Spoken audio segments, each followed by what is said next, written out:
పరిశుద్ధ బైబిల్ గ్రంథం నుంచి ఎఫెసీయులకు రాసినటువంటి పత్రిక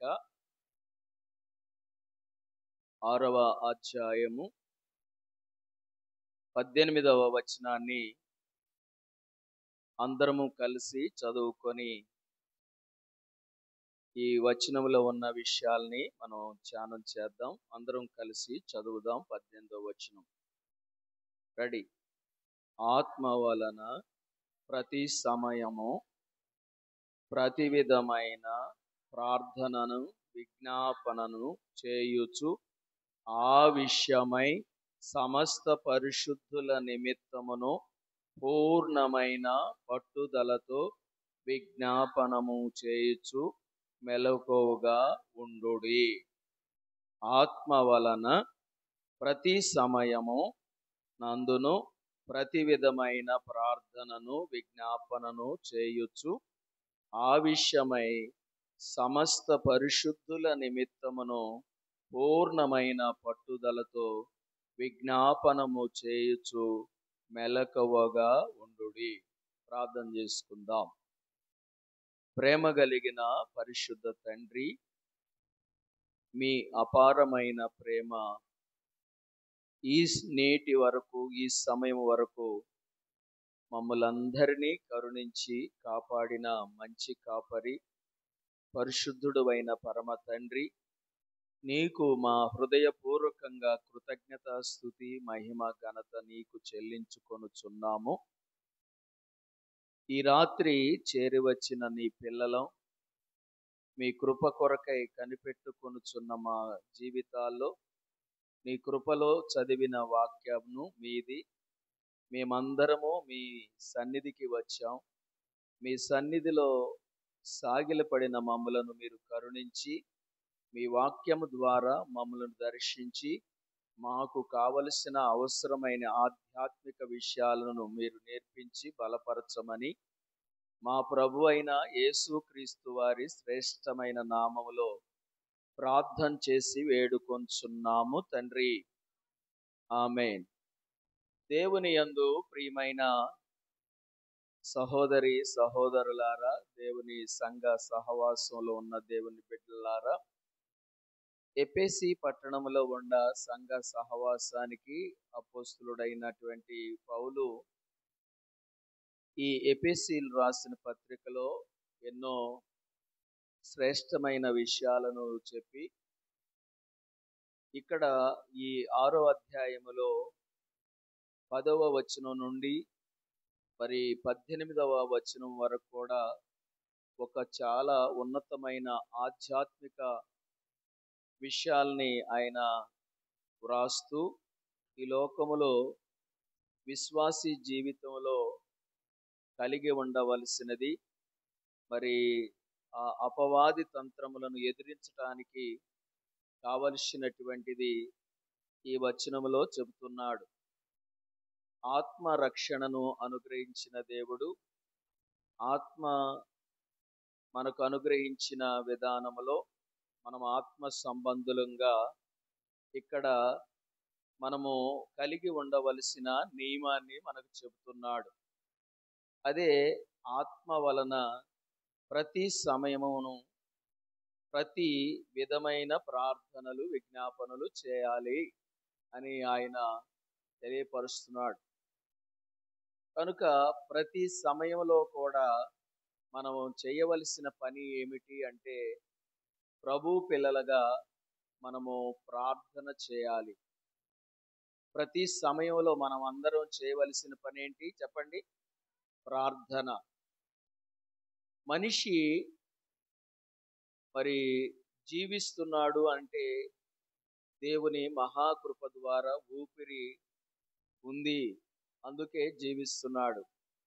మనిషి మరి జీవిస్తున్నాడు, ఊపిరి ఉంది అని చూడడానికి నిదర్శనం ఏమిటంటే ముక్కు దగ్గర మనం శ్వాస ఆడుతుందా లేదా, లేదంటే మనిషి పండుకుంటే డొక్కలు ఎగరేస్తున్నాడా లేదా అని చూస్తాం.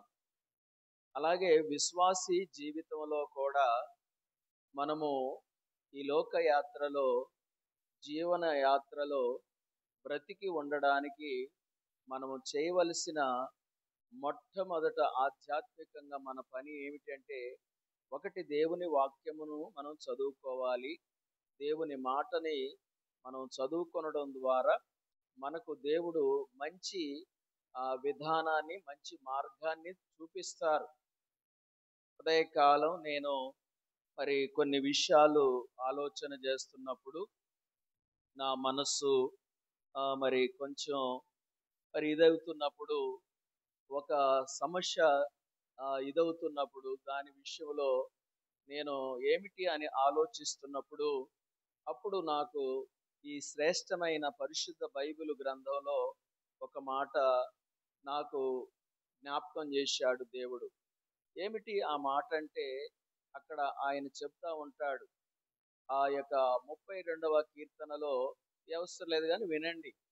32వ కీర్తనలో 8వ వచనంలో అంటాడు, నీకు ఉపదేశము చేసేదను, నీవు నడవలసిన మార్గమును నీకు బోధించేదను, నీకు మీద దృష్టి ఉంచి నీకు ఆలోచన చెబుతాను అని అన్నాడు. దేవుడే మనందరికీ మంచి ఆలోచన చేస్తాడు. దేవుడే మనందరికీ ఉపదేశం చేస్తాడు. కనుక దేవుడు ఉపదేశం ద్వారా మన జీవితాల్లో మనం మేలు పొందుతూ ఉండాలి. జీవవాక్యం ఇది, జీవింపజేసే వాక్యం ఇది. కనుక జీవితంలో ప్రభువు పిల్లలుగా దేవుని సంఘములో ఉన్న బిడ్డలమైన మనము వాక్యాన్ని చదువుకోవాలి. రెండవది, మనం ప్రార్థన చేసుకోవాలి. అప్పుడు ఆధ్యాత్మికంగా మనము ఈ లోకములో వస్తున్న ప్రతి విధమైన సమస్యలను తట్టుకొనడానికి, తాళుకొనడానికి, ఎదుర్కొనడానికి మనకి దేవుని వాక్యము ఆధారం. రెండవది, ప్రార్థనా జీవితము ఆధారం.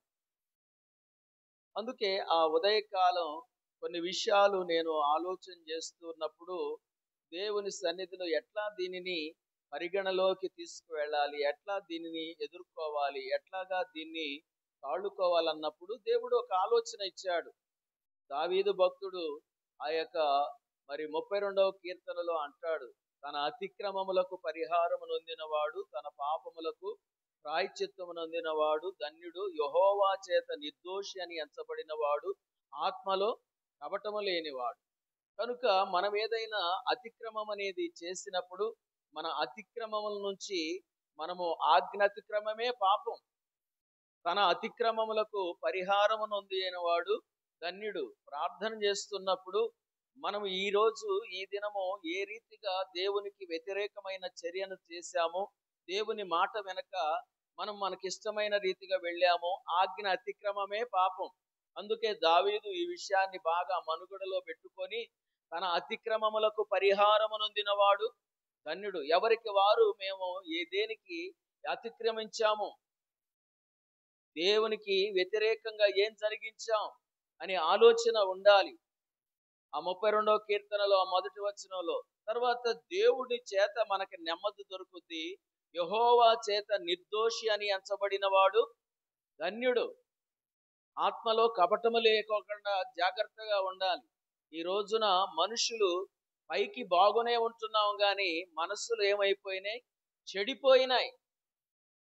మనుషులు పై రూపం బాగానే ఉంది, అంతరంగము చెడిపోయి, అంతరంగములో ఒకరినొకరిని అనేక రీతులుగా కొట్లాటలు జరుగుతున్నాయి.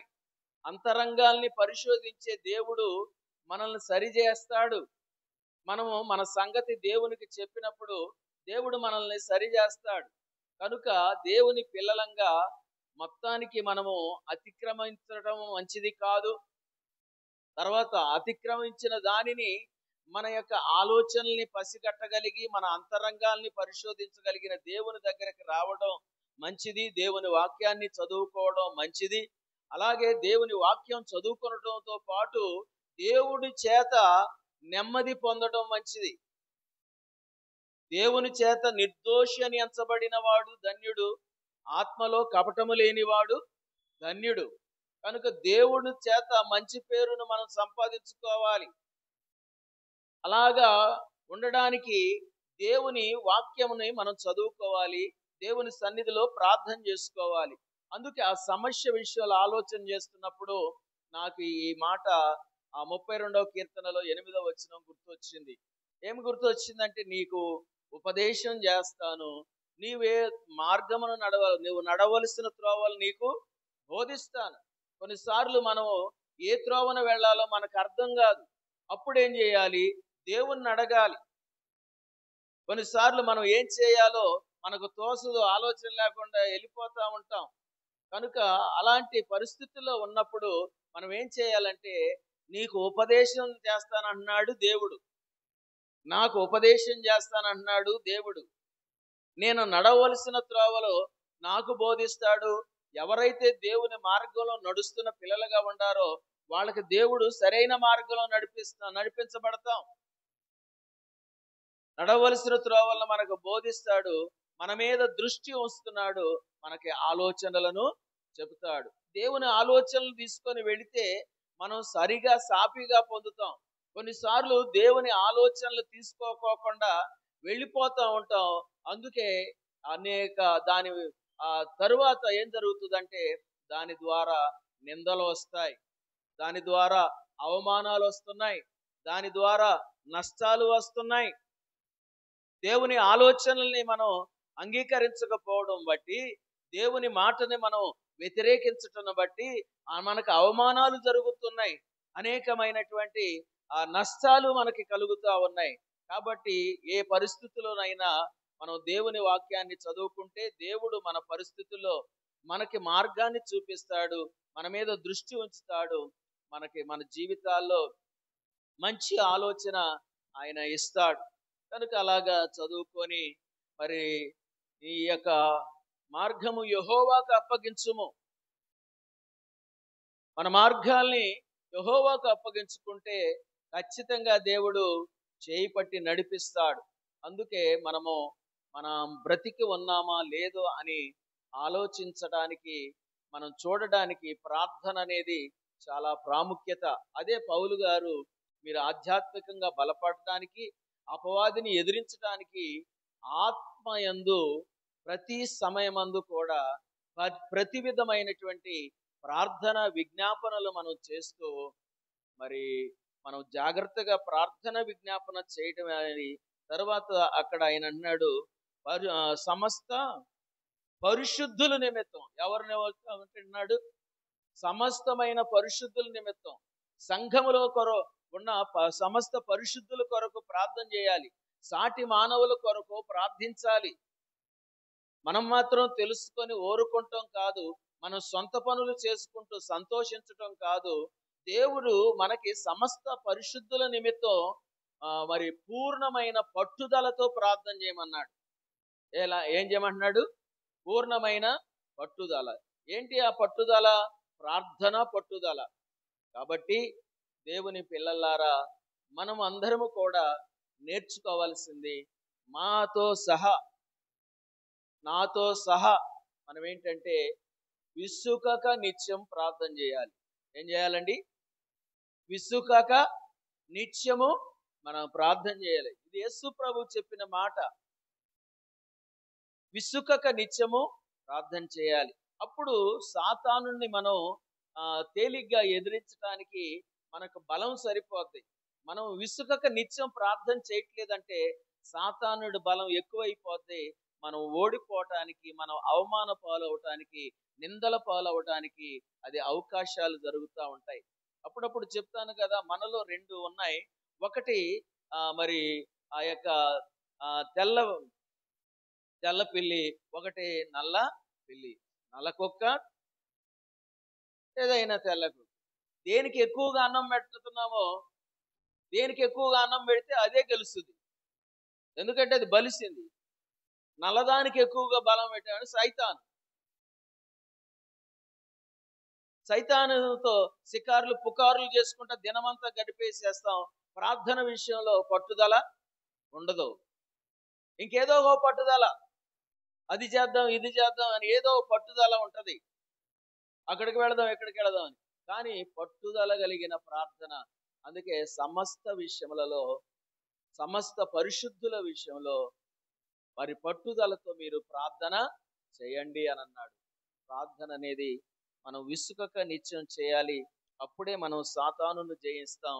అందుకే మరలా నేను ఇంకా మనం ఒక చిన్న మాట మీకు నేను దేవుని వాక్యంలో ఉన్న మాట గుర్తు చేసేది ఏంటంటే, ఇక్కడ పౌలు ఈ చెప్పుతున్న మాటనే ఆయన అనేక ప్రాంతాలు తిరుగుతున్నప్పుడు సంఘంలో సంఘ బిడ్డలందరూ ఆత్మీయులైన వారందరికీ ఆత్మలో ప్రతి విధమైన ప్రార్థనలు మరి మీరు విజ్ఞాపనలు మీరు చేయాలయ్యా. ప్రార్థనకి ఎక్కువగా ప్రాధాన్యత ఇవ్వండి. లోకంలో మీరు కావలసిన జయ జీవితాన్ని మీరు కలిగి ఉంటారు. అపవాదిని తేలిగ్గా ఎదిరిస్తారు.